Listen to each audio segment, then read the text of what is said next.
નમસ્તે વિદ્યાર્થી મિત્રો, આજે આપણે ભૌતિક વિજ્ઞાનની અંદર વિદ્યુત પ્રવાહ ખંડને કારણે ઉદ્ભવતું ચુંબકીય ક્ષેત્રની ચર્ચા કરીશું.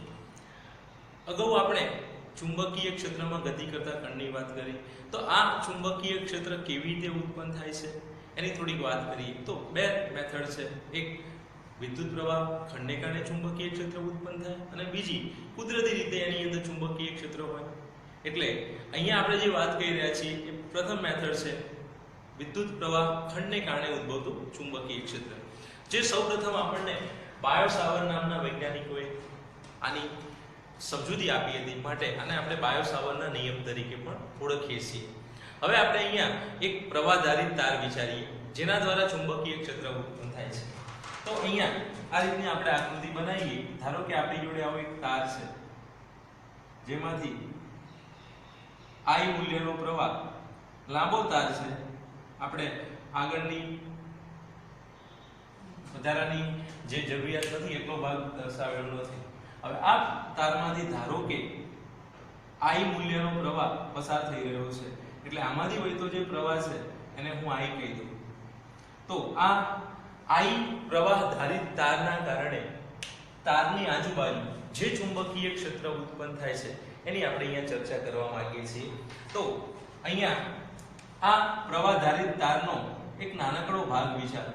ધારો કે આ એક dl લંબાઈનો નાનકડો ખંડ છે જેની લંબાઈ કેટલી dl છે અને આમાંથી વહેતો વિદ્યુત પ્રવાહ એ I છે. તો આ વિદ્યુત પ્રવાહ ખંડ જે છે એ વિદ્યુત પ્રવાહ ખંડ IDL લંબાઈનો બનશે. તો IDL લંબાઈના વિદ્યુત પ્રવાહ ખંડને કારણે એની આજુબાજુ કેટલું ચુંબકીય ક્ષેત્ર મળે એની સમજૂતી બાયો અને સાવર્ટે આપી હતી. તો અહીંયા ધારો કે હું અહીંયા કોઈ એક બિંદુ વિચારું છું, P બિંદુ. આ P બિંદુ આગળ મારે ચુંબકીય ક્ષેત્ર મેળવવું છે. આ P બિંદુ હવામાં આવેલું છે, તો આ P બિંદુ આગળ કેટલું ચુંબકીય ક્ષેત્ર હશે એ શોધવું છે. તો આ શોધવા માટે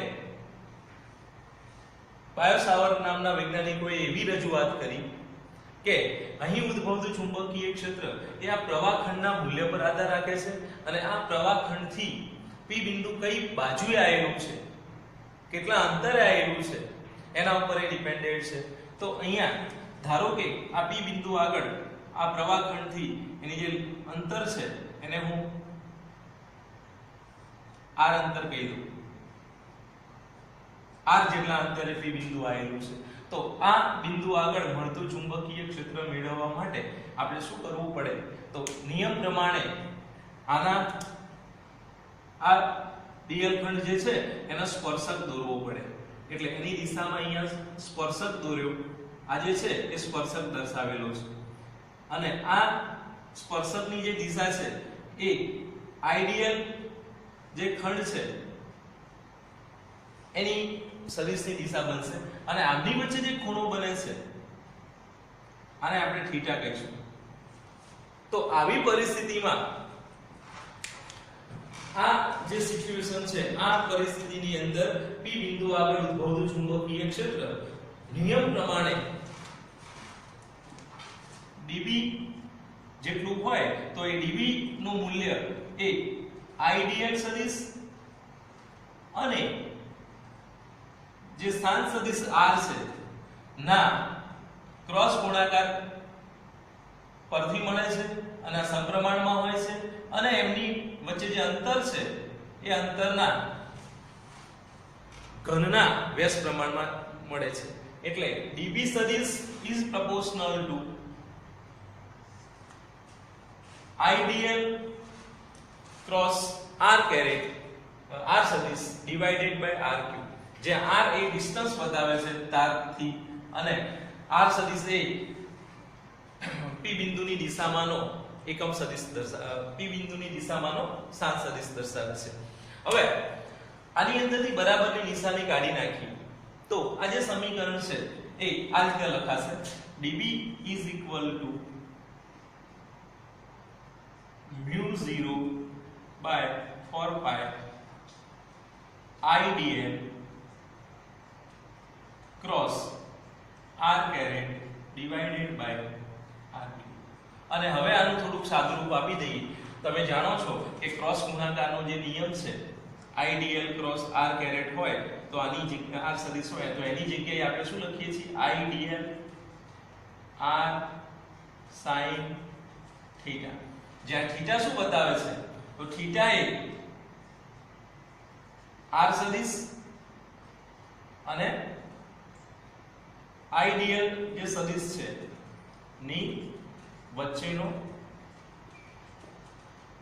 કોણ બતાવે છે. હવે આ જે સમીકરણ છે આને મૂલ્યના સ્વરૂપમાં લખવું હોય ચુંબકીય ક્ષેત્રનું મૂલ્ય તો એ ચુંબકીય ક્ષેત્રનું મૂલ્ય dB જેટલું છે તો dB નો જે જવાબ છે એ આ મુજબ લખી શકાય μ0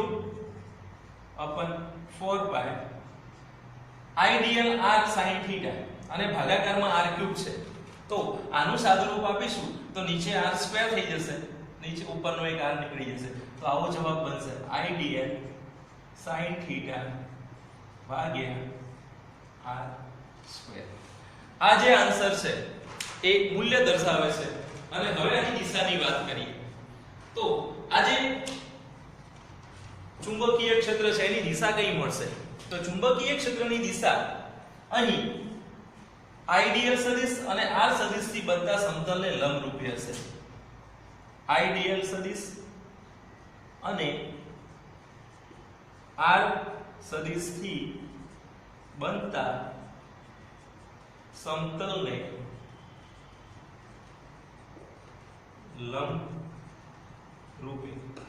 હવે આ dB ની દિશા છે અહીંયા આગળ આપણે dB ની દિશા આઈડીએલ સદિશ અને r સદિશથી બનતા સમતલને લંબ. હવે મિત્રો તમે જોઈ શકો છો કે r સદિશની દિશા આ છે આઈડીએલ સદિશની દિશા આ બાજુમાં બતાવેલી છે. આ બંનેને લંબ હોય એવું સમતલ આ બંનેથી બનતું સમતલ તો આ બનશે અને આ સમતલ જે છે એને લંબ રૂપે એટલે આ પોઝિશન. હવે લંબ રૂપે ખરી પણ લંબ રૂપે બહાર પણ હોઈ શકે અંદર પણ હોઈ શકે. ખાસ ધ્યાન રાખજો ચુંબકીય ક્ષેત્રની દિશા જે છે એ આઈડીએલ અને r સદિશથી બનતા સમતલને લંબ રૂપે કાં તો અંદર મળે કાં તો બહાર મળે. હવે એ કેવી રીતે નક્કી કરવાનું તો એના માટે 11મા ધોરણમાં જમણા હાથના સ્ક્રૂનો નિયમ ભણ્યા હતા સદિશોના ગુણાકાર માટેનો. અહીંયા આઈડીએલ થી r તરફનો ક્રોસ ગુણાકાર કરવાનો છે તો આ રીતે સ્ક્રૂને ફેરવવાનું. હવે તમે આ રીતે લંબ રૂપે રાખી સ્ક્રૂને આમ ફેરવશો તો એ સ્ક્રૂ અંદરની સાઈડે જશે. એટલે અંદરની સાઈડે જશે તો એવું દર્શાવે છે કે અહીં ચુંબકીય ક્ષેત્ર જે છે એ આ બાજુએ અંદરની દિશામાં મળશે. એટલે તારથી કઈ બાજુ થઈ આ જમણી બાજુએ P બિંદુ આગળ મળતું ચુંબકીય ક્ષેત્રનું મૂલ્ય μ0/4 પાય આઈડીએલ sin θ/r² જેટલું થાય અને જે અહીં સમતલને લંબ રૂપે અંદરની દિશામાં મળે છે. એટલે આકૃતિમાં આ બિંદુ આગળ લઈએ તો એ અંદરની દિશામાં મળ્યું. તો અહીંયા μ0 જે આપણે બતાવેલો છે એ શું દર્શાવે છે એની પણ થોડીક વાત કરી લઈએ. તો μ0 એ શૂન્યાવકાશની પરમિએબિલિટી દર્શાવે છે. અહીંયા 0 લખેલો છે તો એ સ્પેસ માટેની દર્શાવે છે અને ખાલી μ લખેલો હોય તો એ માધ્યમની પરમિએબિલિટી બતાવે છે. અહીંયા પરમિએબિલિટીનો મતલબ શું કરીશું તો ચુંબકીય બળ કેટલા મૂલ્યનું લાગશે અથવા ચુંબકીય ક્ષેત્ર જે છે એ પરમિશન આપે છે બીજા કોઈ ચાર્જ પર બળ લગાડવા માટેની અથવા બીજા કોઈ ચુંબકીય ધ્રુવને આકર્ષવા માટેની. તો એના માટે આ μ0 એ એક પ્રકારનું પરમિશન આપતું એક ફેક્ટર છે. એનો આધાર જે પરમિએબિલિટી છે એના ઉપર રહેલું છે. એટલે માધ્યમ જુદું હોય તો ચુંબકીય બળ બદલાય છે ચુંબકીય ક્ષેત્ર પણ આપણને જુદું મળે. એટલે અહીંયા આ બાબત તમારે ધ્યાનમાં લેવાની છે. હવે μ0 નું મૂલ્ય કેટલું અને એનો એકમ કેટલો આની માટે તમને એકમ પરીક્ષામાં પૂછી શકે છે. હવે આજે ચુંબકીય ક્ષેત્રનો એકમ તમને ખબર છે કે ટેસ્લા છે. ચુંબકીય ક્ષેત્ર ટેસ્લામાં માપીએ છીએ 4 પાઈ નો કોઈ એકમ નથી અને આ r² છે એટલે અહીંયા આવશે તો ટેસ્લા મીટર સ્ક્વેર ભાગાકારમાં એમ્પિયર મીટર મીટર એક વખત નીકળી જશે તો μ0 નો જે એકમ છે એ ટેસ્લા મીટર પ્રતિ એમ્પિયર મળશે. બીજી વસ્તુ આનું મૂલ્ય કેટલું હોય છે તો આપણે આનું જે મૂલ્ય છે એ 4 પાઈ ગુણ્યા 10⁻⁻7 SI પદ્ધતિની અંદર આટલું મૂલ્ય આપણે એનું લઈએ છીએ. બરાબર. તો આટલી બાબત તમારા આ બાયો સાવરના નિયમની અંદર યાદ રાખવાની. આ શબ્દો તમારા રીતે લખવાના છે કે વિદ્યુત પ્રવાહ ખંડને કારણે ઉદ્ભવતું જે ચુંબકીય ક્ષેત્ર છે એ વિદ્યુત પ્રવાહ ખંડ અને તે બિંદુએ પ્રવાહ ખંડથી દોરેલા સ્થાન સદિશના સદિશ ગુણાકારના સમપ્રમાણમાં અને તેમની વચ્ચેનો જે અંતર છે એ અંતરના ઘનના વ્યસ્ત પ્રમાણમાં મળે છે અથવા હોય છે. અને જે આપણે આ રીતે સૂત્રાત્મક સ્વરૂપે રજૂ કરેલું છે. અને ત્યારબાદ આપણે શું કરીએ છીએ એમાં એક ચલવેશની નિશાની કાઢી નાખવા માટે એક અચળાંક મૂકીએ છીએ અને અચળાંક મૂક્યા પછી આપણને પદ આ રીતે પ્રાપ્ત થાય છે. હવે આ વાત થઈ આ નાનકડા ભાગની.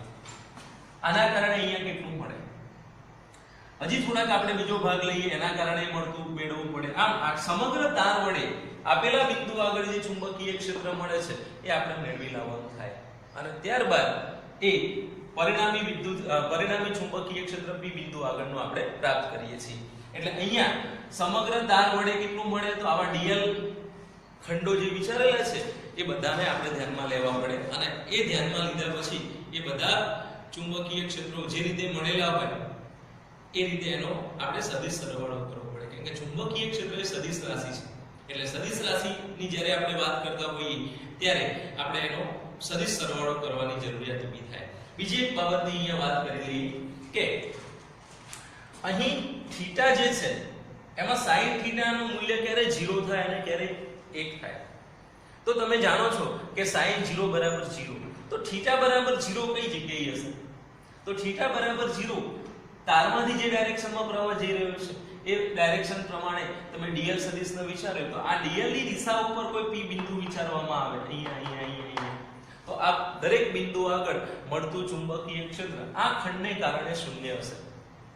એવું નથી કહી રહ્યા કે સમગ્ર તાર વડે એ બિંદુ આગળ 0 મળે બાકીના ભાગ વડે મળી શકે છે. તો આ dl લંબાઈનો જે ભાગ છે એના કારણે અહીંયા ચુંબકીય ક્ષેત્ર હું વિચારું તો શૂન્ય મળશે અહીંયા પણ 0 મળશે અહીંયા પણ 0 મળશે કારણ કે એની કઈ લાઈનમાં આવે છે સ્પર્શકની દિશા ઉપર આવે છે અને સ્પર્શકની દિશામાં આવે છે માટે એ બિંદુ ઉપર ચુંબકીય ક્ષેત્ર 0 થશે થીટા બરાબર 0 થવાના કારણે. હવે બાયો સાવર્ટ નામના વૈજ્ઞાનિકે આ જે નિયમ આપેલો છે આ નિયમ અને આગળ જે આપણે નિયમ ભણ્યા વિદ્યુત ક્ષેત્ર માટેના કુલમનો નિયમ એની સાથે આપણે આને સરખાઈએ તો કઈ કઈ લાક્ષણિકતાઓ એક જેવી છે અને કઈ જુદી પડે છે. એટલે અહીંયા સમતાઓ અને વિષમતાઓની વાત કરવી છે. તો પહેલી બાબત આપણે અહીંયા લઈએ સમતાની અંદર કે અંતર ના સંદર્ભમાં છે અંતરના વર્ગના વ્યસ્ત પ્રમાણમાં ચાલે છે. વિદ્યુત ક્ષેત્ર પણ આપણે જોયું કે એનું સૂત્ર હતું કે Q/r². તો આ સમીકરણમાં પણ અંતર આવે છે અને એ અંતરના વર્ગના વ્યસ્ત પ્રમાણમાં ચાલે છે. આ પણ એ જ રીતે આપણને પ્રાપ્ત થાય છે. એટલે બંને અંતર માટે લઈએ તો બંને કેવા છે એક સમાન. અહીંયા સમતાની અંદર આવશે કે અંતર સાથે બંને એક સરખી રીતે ચાલે છે. અંતર સાથે બંનેમાં ઘટાડો થાય છે અને ઘટાડો એક સરખો જોવા મળે છે. એટલે r² સાથે એનો સંબંધ વ્યસ્ત પ્રમાણમાં બંનેની અંદર મળે છે. હવે આ એક સામ્યતાની વાત થઈ. વિષમતા પણ છે એમની અંદર. વિષમતા એટલે અહીંયા ભિન્નતાઓ. કુલંબીય જે ક્ષેત્ર વિદ્યુત ક્ષેત્ર મળે છે એ ક્ષેત્ર અને આ જે ચુંબકીય ક્ષેત્ર છે બંને વચ્ચે શું ફેર પડે છે.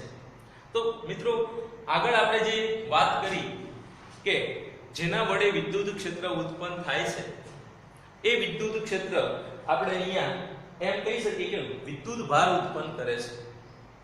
તો એ વિદ્યુત ભાર જે છે એ વિદ્યુત ભાર અદિશ છે, અદિશ રાશિ છે. અને ચુંબકીય ક્ષેત્ર જે ઉત્પન્ન કરે છે એ આઈડિયલ સદિશ, આઈડિયલ પ્રવાહ ખંડ છે. વિદ્યુત પ્રવાહ ખંડ એ કેવી છે? સદિશ. તો આ એક ભિન્નતા છે. પ્રવાહ ખંડ સદિશ છે, વિદ્યુત ભાર અદિશ છે. તો સ્ત્રોતો બંનેના જુદા જુદા થયા. એટલે એક આ ભિન્નતા આપણે ધ્યાનમાં લઈશું. તો સ્ત્રોત જે છે એ સ્ત્રોત તમારે અહીંયા આ રીતે ધ્યાનમાં લેવાના છે કે વિદ્યુત ભાર અદિશ રાશિ છે જેના દ્વારા વિદ્યુત ક્ષેત્ર ઉત્પન્ન થાય છે, અને ચુંબકીય ક્ષેત્ર એ આઈડિયલ ખંડના કારણે ઉત્પન્ન થાય છે જે સદિશ દર્શાવે છે. આગળ આપણે ભિન્નતાની વાત કરીએ અહીંયા કે આગળ જે ભિન્નતા છે એ અહીંયા ઉદ્ગમના સંદર્ભની જે વાત કરી એ ઉદ્ગમથી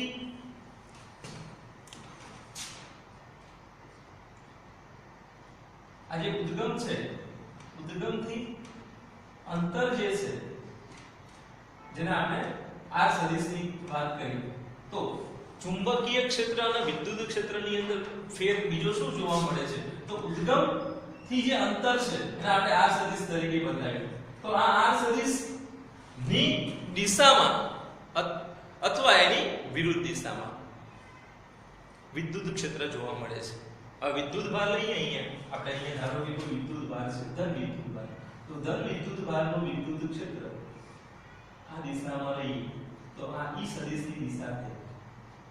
તો ઈ સદિશની દિશા એ ઉદ્ગમથી જે સ્થાન સદિશ દોરેલો છે અંતર એની દિશામાં છે. ઋણ વિદ્યુત ભાર લીધો હોય તો આ ઋણ વિદ્યુત ભારનું વિદ્યુત ક્ષેત્ર અંદરની દિશામાં આવતું જોવા મળે. તો અહીંયા આ બિંદુ મેં જે વિચાર્યું પી બિંદુ, એવું પી બિંદુ અહીંયા વિચારો તો આનો સ્થાન સદિશ આ બાજુ થશે.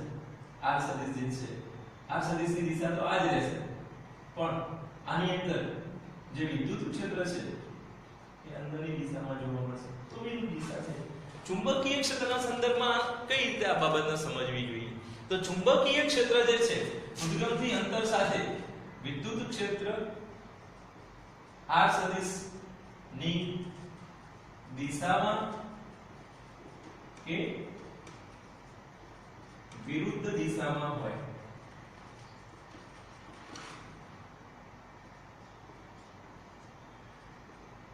ચુંબકીય ક્ષેત્ર જે છે એ આર સદિશ અને આઈડિયલ સદિશ જે છે થી બનતા સમતલને લંબ રૂપે મળે છે. બરાબર? તમારે આ બધી બાબતો અહીંયા ધ્યાનમાં લેવાની છે. અને છેલ્લી અહીંયા ચોથો પોઈન્ટ જે આપેલો છે એ ચોથા પોઈન્ટની અંદર એની વાત આપણે આગળ કરી કે આ જે બિંદુઓ છે આઈડિયલ સદિશ ઉપર આવેલા એના માટે થીટાનો જે જવાબ છે એ 0 થાય છે. અહીંયા 4 નંબરનો જે પોઈન્ટ છે થીટા બરાબર 0 માટે ચુંબકીય ક્ષેત્ર D શૂન્ય મળે છે. વિદ્યુત ક્ષેત્ર માટે થીટા નું કોઈ મહત્વ નથી. એટલે એમાં થીટાનો આપણે કોઈ ઉલ્લેખ કરવાનો રહેતો નથી. બરાબર? તો આ થઈ બાયો સાવર્ટના નિયમની લાક્ષણિકતાઓ, જેની અંદર આ અંતર સાથે બંને એક સરખી રીતે બદલાય છે, એક સામ્યતા છે. અને જે બીજી વાત કરી તમને કે વિષમતાઓ, વિદ્યુત ભાર અદિશ રાશિ છે, આઈડિયલ સદિશ રાશિ છે. તો ઉદ્ભવ સ્થાનો બંનેના જુદા જુદા છે. ઉદ્ગમથી અંદર આર ની દિશામાં વિદ્યુત ક્ષેત્ર મળે અથવા ની વિરુદ્ધ દિશામાં મળે. અને છેલ્લે થીટા પર આધારિત નથી, વિદ્યુત ક્ષેત્ર. જ્યારે ચુંબકીય ક્ષેત્ર એ થીટા પર આધારિત છે. થીટા બરાબર 0 માટે ચુંબકીય ક્ષેત્ર બી 0 થાય, ગમે તેટલો પ્રવાહખંડ હોય મૂલ્ય ધરાવતો. પરંતુ જો થીટા બરાબર 0 હશે તો ત્યાં ચુંબકીય ક્ષેત્ર બી શું થવાનું છે? શૂન્ય થવાનું છે. આ બાબતો તમારે આની અંદર ધ્યાનમાં લેવાની છે. હવે આપણે અહીંયા થોડીક આગળ જે ભણે એ બાબત સાથે આને સાંકળવા માંગીએ છીએ. આપણે બે રાશિ જોયું, એક μ0 અને એક આગળ આવતી એપ્સિલોન 0. આ બંનેનો જે ગુણાકાર છે એની ચર્ચા કરવા માંગુ છું. μ0 ભાગ્યા 4 પાઈ કરી નાખો અને એપ્સિલોન 0 સાથે 4 પાઈ ને ગુણી કાઢો. 4 પાઈ એપ્સિલોન 0. તો આ જે બે પદો છે એ બંને એક જ જેવા છે. હવે આની અંદરથી હું 4 પાઈ μ0 ઉપર 4 પાઈ જે છે એની વેલ્યુ મને ખબર છે 10⁻⁻⁷. હમણાં જ આપણે લખી દી કે μ0 બરાબર 4 પાઈ ગુણ્યા 10⁻⁷ છે. તો μ0 ઉપર 4 પાઈ નો જવાબ આટલો થાય.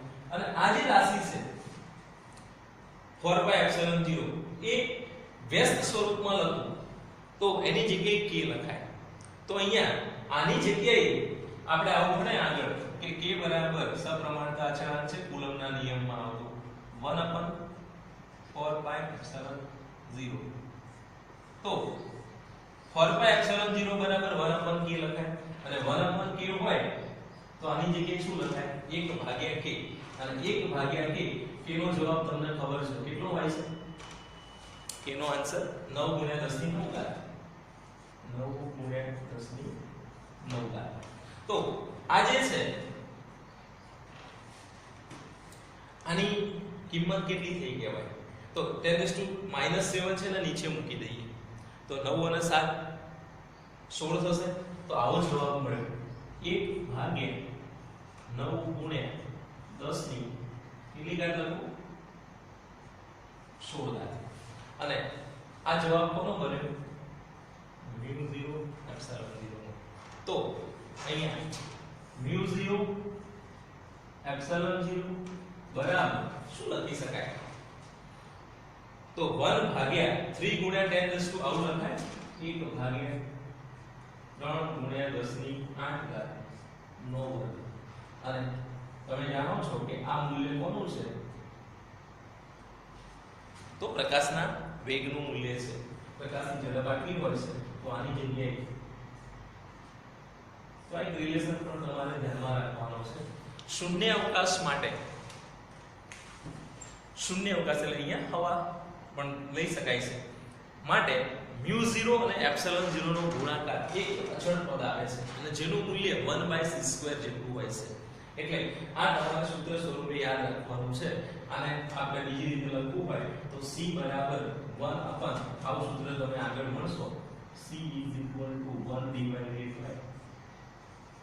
μ0 એપ્સિલોન 0. આની રીતે સીધા સૂત્ર લખવાનું છે જ્યાં c એ પ્રકાશની ઝડપ દર્શાવે છે. તો આ વાત થઈ બાયો